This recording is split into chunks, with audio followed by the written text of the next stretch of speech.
네, 안녕하십니까. 저는 한국과학기술연구원 첨단소재기술연구본부 책임연구원 공학박사 권석준입니다. 오늘 세미나에서는 크게 4가지 파트에 걸쳐 중국 반도체 기술 굴기의 미래와 한국 반도체 산업의 대응 전략에 대해서 말씀드리도록 하겠습니다.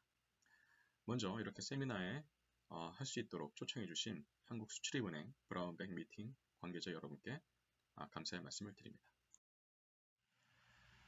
이 세미나에서는 크게 중국 반도체 산업의 현황, 중국 반도체 기술 굴기의 실상, 그리고 미중 반도체, 차세대 반도체 기술 전쟁, 그리고 마지막으로 한국 반도체 산업의 대응 전략 및 결론에 대해서 말씀드리도록 하겠습니다. 이번 파트에서는 중국 반도체 산업의 현황에 대해서 말씀을 드리도록 하겠습니다. 잘 알려져 있다시피 반도체 산업은 1970년대, 60년대 이래로 미국에서부터 점점 서쪽으로 태평양을 건너서 서진하는 듯한 동향을 보이고 있습니다. 말씀드렸다시피 1970년대는 최초로 반도체가 산업의 형태로서 형성이 된 시기였는데요. 그 시기에는 역시 산업의 태동지였던 미국의 시대나 마찬가지였습니다. 예를 들어 1970년 전 세계 반도체 시장의 75%는 미국 반도체 업체들이 차지하고 있었습니다. 지금도 사업을 하고 있는 텍사스 인스트루먼트나 페어차일드, 내셔널, 그리고 인텔, 모토로라 등이 당시의 주된 대기업들이었습니다. 1975년 기준으로 전 세계 반도체 업계의 매출 상위에 10개 중 미국 기업이 8개를 차지할 정도로 1970년대는 미국 반도체 업계의 지배력이 공고했던 시기였습니다. 그런데 1980년대 이후에 이번에는 반도체 산업의 주도권이 일본으로 넘어가게 됩니다. 1980년대 초중반 일본의 반도체 업체들이 D램 부분에서 미국의 반도체 업체들을 빠르게 추월하기 시작을 했습니다. 이것은 미국 반도체 업체들이 견제에 대해서 약간 방심한 면도 있었지만 일본에서 정부 주도로 민관 합동 펀드가 조성이 되었고 또한 일본의 주된 반도체, 특히 전자산업을 기반으로 했던 업체들이 미국의 시장에 활발하게 진출하기 시작하고 그동안 50% 미만이었던 반도체 공정 수율을 50% 이상, 심지어는 80%, 90%까지도 올리면서 원가 경쟁력을 확보했기 때문입니다. 1988년 기준으로 전 세계 반도체 업계 매출 순위의 상위 10개 중 미국이 아닌 일본 기업이 6개를 차지하고 있었을 정도로 1980년이 되자 일본 기업이 전 세계 반도체에서 차지하는 지배력이 확장이 되고 있었습니다. 실제로 1991년 좌측에 보이는 표는 1991년 기준 전 세계 반도체 업계의 매출 순위입니다. 10위권만 보시면 아시겠지만 10위권 이내에 이미 일본 기업이 6개나 차지하고 있다는 것을 보실 수 있을 겁니다.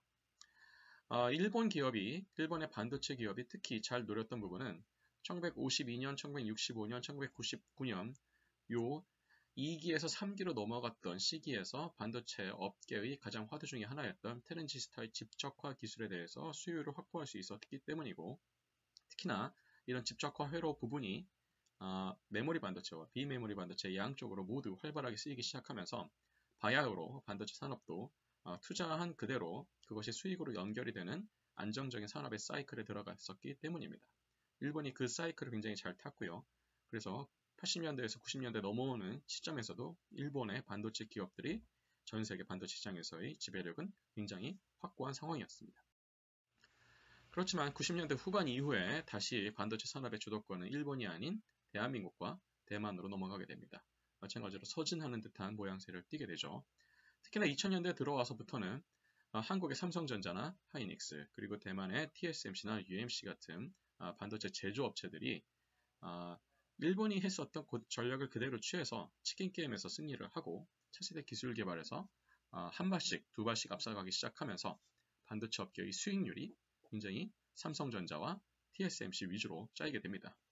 여기 오른쪽에 있는 그래프를 보시면 아시겠지만 2000년대 이후에 이 보라색으로 표시된 한국 그리고 이 오렌지색으로 표시된 대만에 차지하고 있는 비율이 점점 높아지는 것을 보실 수가 있을 겁니다. 그래서 실제로 2019년 작년 기준으로 전 세계 반도체 업계 매출 순위를 보시면 1위가 인텔이고요. 2위가 삼성전자입니다. 인텔과 삼성전자는 매해를 번갈아 가면서 1위와 2위를 엎치락뒤치락하고 있고요. 3위에 위치하고 있는 업체인 TSMC는 대만의 업체입니다. 그리고 4위인 SK 하이닉스, 그리고 5, 6, 7, 8위 모두 미국의 기업이고 10위권 이내에는 도시바 한 곳밖에 없으며 이 도시바도 조만간 반도체 사업에서 완전히 손을 뗀다는 소식이 있습니다. 그래서 아까 말씀 잠깐 보여드렸던 1991년 기준의 전 세계 반도체 업계의 매출 순위표에서 일본 기업이 6개가 있었던 것에 비해 무려 30년밖에 안 되는 기간 동안에 이렇게 일본 기업의 지배력은 무너지고 그 사이를 미국과 대만 그리고 한국의 업체들이 차지하고 있었다는 것을 보시면 아시겠지만 이 반도체 산업의 업황 변동은 굉장히 심한 수준이다 라는 것이 아실 수 있을 겁니다. 특히나 주목하실 부분은 대만 업체들인데요. 이 대만 업체 중에서도 TSMC가 전 세계 파운드리 업체의 1위를 차지하고 있으면서 그것을 기반으로 해서 파운드리 업체가 지배할 수 있는 반도체 업계 생태계에서의 주도권을 TSMC가 계속 유지하고 있다는 부분이 주목할 부분입니다. 그래서 반도체 산업의 중심은 지금까지 보신 것처럼 미국에서 일본으로, 일본에서 대한민국, 대만으로 점점 서진하는 것처럼 보이지만 여기서 또 한 가지 주목할 부분은 2010년대 이후에도 일본이 아닌 이 미국은 여전히 전 세계 반도체 업계에서 50%까지는 아니지만 40% 내외의 점유율을 꾸준하게 유지하고 있다는 것입니다. 이것은 미국 국가 차원에서 반도체 산업에 대해서 어느 정도 포션 이하의 자신들의 점유율은 절대 포기하지 않겠다는 의지가 반영된 결과물이기도 합니다. 그에 반해서 일본은 보시다시피 초록색으로 표시된 부분인데요. 1970년대 이후 80년대, 90년대까지는 거의 50% 가까운 수준까지 점유율이 확장이 되었다가 2000년대 이후 점점 쪼그라들어서 바야흐로 2020년대에는 한 자릿수 7%, 8% 정도의 한 자릿수 점유율을 차지하고 있는 것을 보실 수가 있습니다. 일본 역시 마찬가지로 국가 주도로 반도체 산업을 계속 지키려고 노력을 했으나 일본 기업들이 합종연행하는 과정에서 비용 상승을 막지 못했고 그리고 시장을 그만큼 점유하지 못했기 때문에 결국은 시장에서의 경쟁력 그리고 영업에서의 혁신이 없었기 때문에 그 부분에 대한 많은 단점들이 누적이 돼서 이렇게 점유율이 한 자릿수까지 떨어져 있다는 것을 보실 수 있을 겁니다. 또 한 가지 주목할 부분은 대만의 상승과 더불어서 이 빨간색으로 표시된 중국의 상승률입니다. 아직까지는 중국의 상승률은 일본에 비하면 약간 부족한 수준이긴 합니다만 바야흐로 2020년대 접어들기 시작하면서 중국의 점유율은 이제는 일본을 넘어 대한민국과 대만을 위협할 수 있는 수준까지 지금 올라오고 있습니다. 2020년대 이후에는 현재의 성장세가 지속될 경우 20% 안팎까지 성장할 것으로 전망되고 있습니다. 그렇다면 이제 우리는 이쯤에서 이러한 질문을 던져볼 수 있겠습니다. 반도체 산업이 계속 서진했었던 것처럼 앞으로는 2020년대 이후의 시대는 중국의 시대가 될 것인가에 대한 부분입니다. 2010년대에서 2020년대까지 매년 10%가 넘는 20%에 가까운 경제 성장률이 아닌 반도체 산업의 성장률을 기반으로 봤을 때 2020년대 이후에 중국이 반도체 산업에서 이런 점유율 그리고 주도권을 가져갈 수 있으리라 예상할 수 있는 부분이 있긴 있습니다. 실제로 중국은 중앙 및 지방정부 주도로 2000년대 이후 본격적으로 반도체 제조 공장을 전국에 신설하고 또한 외국의 자본과 그런 제조업체들의 현지 공장 신설을 계속 유치하고 있습니다. 보시다시피 특히 2000년대 이후에 이 빨간색으로 표시된 실제 이 반도체 생산 라인의 신규 건설 사례를 보시면 거의 대부분이 전 세계적으로 거의 대부분이 중국의 건설 중이라는 것을 아실 수 있을 겁니다. 특히 2000년대 초중반만 해도 이 빨간색 막대 그래프의 대부분은 외국계 기업이었습니다만 2010년대 중반 이후에는 70% 이상이 중국 자국 내에서 추진되는 사업이었다는 것도 굉장히 주목할 만한 부분입니다. 실제로 중국 전토에 진짜 이게 굉장히 많은 반도체 산업들이 우후죽순격으로 생성되고 있다는 것을 보실 수가 있는데 특히나 4가지 큰 권역에서 이 반도체 산업의 클러스터가 형성되고 있다는 것을 보실 수가 있을 겁니다. 일단 북쪽에 있는 베이징과 다롄, 텐진 지역 그리고 요 상하이와 수저우를 중심으로 하고 있는 동해안 지역 그리고 선전과 샤먼 지역에서 중심이 되고 있는 요 남부 지역 그리고 요 내륙 지역인 시안과 청두 그리고 우한에서 또한 하나의 큰 권역에서 이렇게 반도체 클러스터 4곳이 형성이 되고 있습니다. 주목할 만한 부분이 되겠습니다. 여기서 제가 말씀드리는 클러스터는 소재, 부품, 장비, 판매, 검사, 후공정 같은 패키징 같은 후공정까지 모두 포함하는 그야말로 수직 계열화된 모든 산업들을 포함하는 클러스터를 말하는 것입니다. 이것은 중국 정부가 반도체 산업을 키울 때 있어서 반도체 제조에만 집중하는 것이 아니라 반도체 산업 생태계 전체를 키우려고 하는 의지가 반영된 것으로 볼 수 있겠습니다. 숫자는 그렇게 높지는 않았습니다. 큰 변동이 없었죠. 근데 이제 2012년, 13년 이후에 갑자기 큰 폭으로 증가하고 있는데 이것은 다시 말하면 중국 자국 내에서 원하는 이런 전자산업, 반도체 부품에서 혹은 반도체 칩을 활용하는 각종 응용 산업의 다품종 소량 생산에 대한 수요가 그만큼 늘고 있다는 것을 보실 수가 있고 앞으로도 이 추세는 지속적으로 확장이 될 것으로 보이며 2020년대가 되면 중국 본토에 본사를 두고 있는 반도체 산업, 반도체 설계 업체들은 2,000개를 넘을 것으로 전망이 되고 있습니다. 또한 중국 반도체 설계 업체의 평균 규모도 이제 급성장세를 보이고 있습니다. 아까 말씀드렸던 것처럼 1,000개, 2,000개가 달하는 그런 중국 팹리스 업체들이 대부분 벤처 기업이라고 약간 업계에서는 무시되는 경향이 있는데 단순히 벤처 기업 수준에서만 머무는 것이 아니라 고용 인원이 100명이 넘는 수준의 업체들이 점점 많아지고 있습니다. 즉 대기업화되고 있다는 뜻이죠. 이런 대기업화되고 있다는 팹리스 업체들의 성장세는 그만큼 그 팹리스 업체에 대한 수요가 있다는 뜻이고요. 그 수요는 아까도 잠깐 말씀드렸지만 2010년대 이후, 특히 2020년대 이후에 IoT나 4차 산업혁명, 드론, 자율주행차, 인공지능 전용 프로세서 등 굉장히 다양한 요구 조건을 만족시켜야 되는 다품종 반도체 칩에 대한 수요가 그만큼 늘고 있기 때문에 그에 맞춰서 커스터마이징 할 수 있는 설계 업체들에 대한 수요가 있다는 뜻이기도 합니다.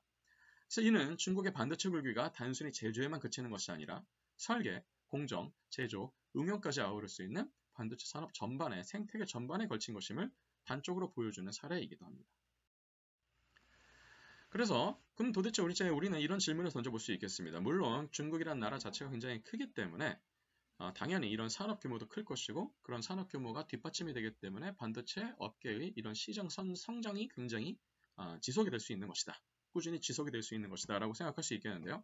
물론 그런 1차적인 원인도 있겠습니다만 중국의 반도체 굴기가 생태계 전반에 걸쳐 있을 수 있는 이유 중에 하나는 시장의 규모뿐만 아니라 시장 자체의 성장세가 굉장히 크고 아까도 잠깐 말씀드렸지만 다양성이 또한 뒷받침이 되고 있기 때문에 그렇습니다. 그래서 중국은 초반에는 메모리 반도체, 즉 DRAM이나 낸드 플래시 같은 메모리 반도체 기술에서 선진 업체들을 따라잡으려 많은 투자가 있었지만 최근에는 시스템 반도체, 로직 반도체, 차량용 반도체, 그리고 이제 각종 컴퓨터나 차세대 반도체까지, 센서용 반도체까지 아우를 수 있는 다품종, 다양한 수요를 만족시킬 수 있는 그런 산업적 생태계가 형성이 되고 있다는 것이 굉장히 중요한 부분입니다.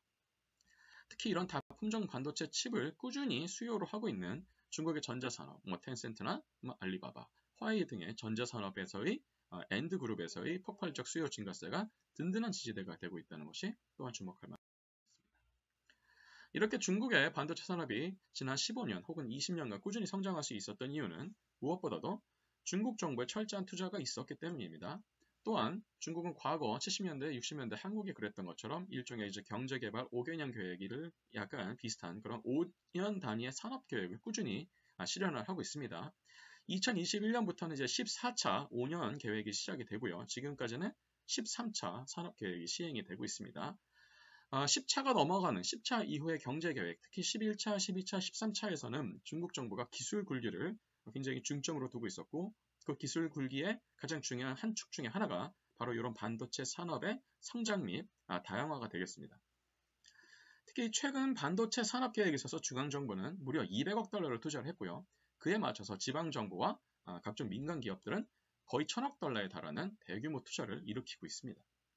따라서 중국 반도체 산업의 경쟁력은 중국의 전자 및 4차 산업 관련 업종의 동방성장세로 나타날 수 있게 되겠고 중국 정부가 원하는 것도 바로 이러한 투자의 선순환을 통해서 산업 전반에 대한 경쟁력을 강화하고 시장의 장악력을 강화하고 나중에는 이제 기술의 표준까지 주도하는 것을 목표로 하고 있는 것으로 보입니다. 그래서 이게 중국의 반도체 산업이 과연 이제 전 세계에서 수익권을 차지할 수 있을 것이냐가 이제 관건이 되겠습니다.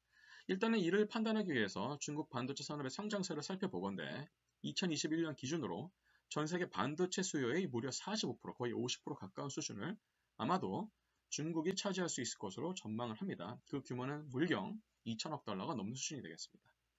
또한 주목할 만한 부분은 재차 말씀드립니다만 중국 반도체 산업에서 제조뿐만 아니고 설계 부분의 매출 및 성장세가 굉장히 뚜렷하다는 것이죠. 2020년 기준으로 거의 500억 달러에 가까울 전망이 되겠습니다. 또한 설계뿐만 아니라 중국 반도체에서 또한 중점을 보고 있는 부분이 바로 후공정입니다. 예를 들어서 패키징과 테스트 같은 부분도 역시 굉장히 큰 시장인데 이 부분에 대한 성장세도 굉장히 뚜렷합니다. 앞서 말씀드렸던 설계와 후공정에 비해서 상대적으로 이 파운드리 분야는 성장세가 떨어지나 여전히 상승세를 유지하고 있습니다. 2020년 기준으로 약 300억 달러, 320억 달러 정도 되는 규모까지 성장한 것으로 보고 있습니다. 이렇게 중국 국내의 수요세가 증가하는 원인은 중국 자체가 세계 최대의 전자제품 생산국이기 때문에 그렇습니다. 2019년 기준으로 스마트폰의 약 75%, 태블릿 PC의 80%, 노트북의 90%, 디지털 TV의 50%, 디스플레이 패널의 90%, 그리고 통신용 셋톱박스 등에서 60% 이상이 중국에서 생산이 됩니다. 즉 중국은 전 세계 하이테크 전자산업 생산 기지 역할을 그대로 지금까지 감당하고 있기 때문에 그런 엔드그룹에서의 생산을 위해서라도 이렇게 중국 반도체 산업에 대한 수요 증가세는 계속 유지될 수밖에 16.7% 수준밖에 되지 않습니다. 다시 말하면 시장 규모와 내부 수요에 비해서 중국 반도체 산업의 공급 능력은 아직까지는 턱없이 부족하다는 부분이 되겠습니다. 이렇게 20%도 안 되는 중국 자체 국산 반도체 칩의 자급률은 결국은 무역 적자로 나타나게 되죠. 대략 2천억 달러에서 3천억 달러 정도의 무역 적자로 나타나게 되는데요. 이 수준에 대해서 잠깐 어떤 수준이랑 비교할 수 있냐고 말씀을 드린다면 중국의 그런 원유 수입에서 중국은 주로 이제 원유 수입국인데요. 중국 원유 수입에 의해서 나타나는 무역 적자가 대략 300억 달러 정도가 됩니다. 즉 에너지 수입, 특히 원유 수입 같은 에너지 수입에서 나타나는 적자보다 이런 반도체 국산화가 턱없이 부족한 면에 있어서 나타나는 무역 적자가 거의 10배 가까이 된다는 뜻이 되겠습니다. 그럼에도 불구하고 중국은 여전히 이런 자금률을 계속 확장을 시키고 결국은 나중에는 국산화율을 50%까지 올리는 것을 반도체 굴기의 한 축으로 추진을 하고 있습니다. 그래서 결국은 이제 중국은 이렇게 자국 내에서 생산된 반도체 칩을 또한 굉장히 고부가 가치의 그런 ICT 산업으로도 만들고 싶어 합니다. 예를 들어서 이제 푸젠진화 같은 경우는 삼성전자가 지배하고 있는 D램 시장에 진입을 해서 삼성전자의 위치를 따라잡기를 목표로 삼고 있습니다. 이를 위해서 중국 정부는 2025년까지 약 1조 위안, 하나로 대략 170조 원이나 되는 거대한 규모의 투자를 일으켜서 요 D램 기술에서 삼성전자를 따라잡는 것을 목표로 하고 있습니다. 예를 들어서 삼성전자와 하이닉스 혹은 인텔이 굉장히 독보적으로 가지고 있는 기술 중에 하나인 D램에서의 3차원 3D 적층 구조 기술에서도 2019년 64단에서 2021년에는 128단까지 기술 수준을 좁히는 것을, 기술 격차를 좁히는 것을 목표로 삼고 있습니다. 또한 이제 하이실리콘 같은 중국의 팹리스 회사는 중국 내부에서 생산되는 CPU의 자급률을 제고하는 것을 목표로 삼고 있습니다. 하이실리콘은 화웨이의 자회사로서 중국 내 팹리스 1위의 회사입니다. 특히나 화웨이의 자회사이기 때문에 화웨이가 생산하는 각종 마이크로 프로세서에 대한 독점적인 물량을 확보하고 있어서 수익률은 엄청나게 높습니다. 40%가 넘는 수준이죠. 화웨이는 스마트폰용 AP칩인 기린 시리즈를 설계하는 기업인데 이 수준은 약 중국 스마트폰용 AP 모바일 칩 시장에서 45% 이상의 점유율을 보이고 있는 수준이 되겠습니다. 모바일 칩뿐만 아니고 서버 컴퓨터용인 CPU, 예를 쿤펑 시리즈 같은 CPU 시리즈, 그리고 5G 무선 통신용 칩셋인 바롱 시리즈, 그리고 차세대 IT 산업용 반도체 설계 역시 하이실리콘이 전담을 하고 있습니다. 자, 오른쪽에 보이는 이런 까만 데스크탑은 우리가 흔히 볼 수 있는 데스크탑이긴 합니다만 이 데스크탑은 2018년에 첫 순수한 중국 기술만으로 만들었다고 광고가 되고 있는 PC 10UA입니다. 중국은 이런 PC 산업 역시 자국산 부품으로 모두 다 만들고 싶어하는 목표를 가지고 있습니다. 예를 들어서 이 PC를 돌리기 위해서는 OS가 필요할 텐데요. 그래서 중국은 자국산 리눅스 기반 OS인 기린을 탑재한 PC를 개발했습니다. 이 리눅스 기반의 이 기린 OS는 리아오닝성에 소재하고 있는 중국 항공과학산업그룹에서 개발한 OS가 되겠습니다. 또한 이런 OS가 돌아갈 수 있는 CPU가 필요할 텐데요. 이런 CPU는 한 곳의 회사에서만 만드는 것이 아니라 일종의 산업 클러스터가 서로 기술을 공유해가면서 만들고 있습니다. 예를 들어서 대표적인 기업으로 파이티움이나 룸손, 쿤펑, 하이라이트, 자오신, 써웨이 같은 기업들이 있습니다. 예를 들어 룸손 CPU 같은 경우에는 2018년 기준으로 코어가 4개, 그리고 2.0GHz의 클럭수를 가지고 있고, 이 제품은 28나노 공정 기반으로 만들어지고 있습니다. 동급 인텔에 비해서 약 3분의 1 정도의 성능을 가지고 있습니다. 파이팀 CPU 같은 경우는 마찬가지로 코어가 4개고 2.0에서 3.0GHz 같은 클럭수를 가지고 있고 28나노보다 조금 더 앞선 세대인 16나노 공정 기반으로 만들어지고 있습니다. 또한 썬A CPU 같은 경우는 마찬가지로 코어가 4개, 그리고 2GHz의 클럭수, 그리고 20나노, 28나노 공정의 기반으로 제조가 되고 있습니다. 아주 고급진 최신식의 PC까지는 만들어질 수 없겠지만 충분히 어느 정도는 가격대 성능비가 보장이 될 수 있는 이런 PC로 이제는 중국에서 충분히 만들 수 있다라는 부분이 주목할 만합니다.